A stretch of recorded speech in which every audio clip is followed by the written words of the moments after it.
Hi everyone and welcome to this very quick revision video on the demographic transition model. This video can be used for GCSE Geography AQA specification. Now the first thing to look at is, I'm just going to break down these words here. So demographic transition model. Now when we say the word demographic, what we are referring to is population, people. So demographic is to do with people. Transition is another word for change. So essentially, this model is looking at how people change over time in regards to the number of people, the population. So this is a people change model. Now the model itself, it's broken into 5 different stages. Stage 1 right through to stage 5. And in each of these different stages, the birth rate and the death rate change, and they're doing different things for different reasons, and those reasons we will explore at the end of this video. So let's dive straight in by looking firstly at the birth rate. So in stage 1 we have the birth rate, and obviously it is going to be very high, and what the birth rate does, it fluctuates up and down like that. And it sort of levels out a little bit more in stage 2, drops in stage 3, and then in stage 4 it fluctuates again, and then when we get to stage 5 there's a decline like that. Let's now add another line. So we're now going to look at the death rate. Now the death rate in stage 1 is very similar. It also fluctuates up and down. But the difference is the death rate drops quicker in stage 2, levels out in stage 3, and then fluctuates again in stage 4. There we go. So let's look at the characteristics of each of these different stages. So in stage 1 we have, I'm going to write this on the graph, hopefully you can see this. So the birth rate, I'm going to write BR for birth rate, is high. The death rate, I'm going to write DR for death rate, is also high. And obviously there's this fluctuation between the birth and death rate going up, down, up, down, up, down, up, down throughout that first stage. Now, of course, for a country to be in stage 1, you are essentially looking at countries which are LICs. So these are very poor, underdeveloped countries. Now, of course, I'm sure you've learnt this in your geography lessons with your geography teacher, but the reasons the birth rates are high is because, well, there's loads of reasons, but a few of those reasons could be there is a lack of sex education in schools. There is a lack of affordable and available contraception. Children are needed to work on the farmland, so therefore parents are having more children for that purpose. So there's stage 1. Now, as we go into stage 2, the death rate, I'm going to write DR again, decreases. However, the birth rate still remains high.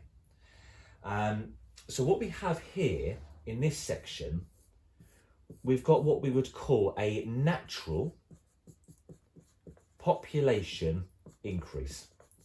So obviously if the death rate's falling, but yet there's still loads of children being born, the population naturally is going to rise. And obviously that just comes through here as well, like that. And then we go into stage 3. Now the birth rate really does start to drop dramatically. The death rate continues to drop. Now the population is still growing, so you can see, see this shade in here was showing natural increase, but it's just not growing as much. So there's still a population growth, but it's just not as rapid as it once was in stage 2. Now, as we're moving through to these stages, stage 2 and 3, the country really is now developing. So if we was going to put, where would a NEE, a newly emerging economy, be? You're looking in between these two sections here. So this country is now developing, it's industrialising, there's more investment going into the country. So in schools, and obviously the education will now be better, there is more sex education. People now have a greater awareness about contraception and they can afford it. Women are starting to focus more on their careers. They're not having children later, earlier on in life. So there does seem to be a shift in the social economic development of the country. Now, when we get to stage 4, we have a low birth rate and we have a low death rate, so low BR and low DR. And obviously the birth rate, once again, it's fluctuating up and down along with the death rate. Okay, so we're now moving into HICs, all right? And then we finally got the death rate. So this is when the birth rate is very low and falls below the death rate.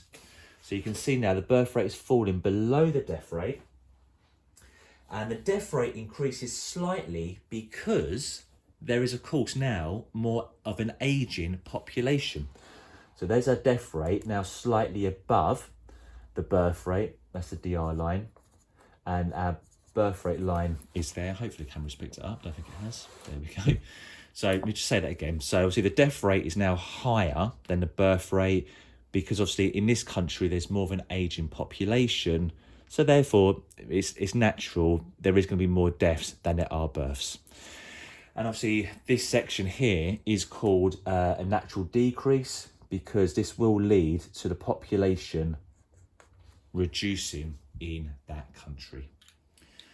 So there you are. That was a whistle top tour, very quick tour of the demographic transition model. So in summary, demographic transition model, 5 different stages, stage 1 through to stage 5. Stage 1, you're looking at an LIC country, high birth rate, high death rate. Reasons for that we explored earlier: lack of contraception, no sex education. There's high death rate, lack of clean water, lack of available food, lack of medicine, hospitals, doctors, etc. A real characteristics of an LIC. Then as we go through time, that particular country, it develops over time. It becomes more industrialised. There's more investment from the government. There's more investment from large TNCs, transnational corporations. So things generally, socially and economically, are going to improve. So in stage 2, the death rate drops because we've got improvements in healthcare. The birth rate takes a little bit longer to come down, so that remains high, which means we've got a bit of a natural increase in that country. That natural increase goes through to stage 3, just not as great because obviously the birth rate is now starting to drop down. And then we've got our HIC country moving through to stage 4 and stage 5, where birth rate and death rate is both low and there is a little slight fluctuation between them both. And then when we get into stage 5, this is like a really developed country now, the birth rate continues to drop and the death rate slightly increases because, as I said, there's going to be more of an elderly population. So there it is, the demographic transition model. I hope that was useful. Do check out my other videos which do explore similar concepts. So there's a video on population pyramids, and there's another video on how population is linked to changes in employment. So do check those out, they will help. If this video has been useful, please do subscribe to the channel, give this video a like, and please do share with others. Thank you for watching.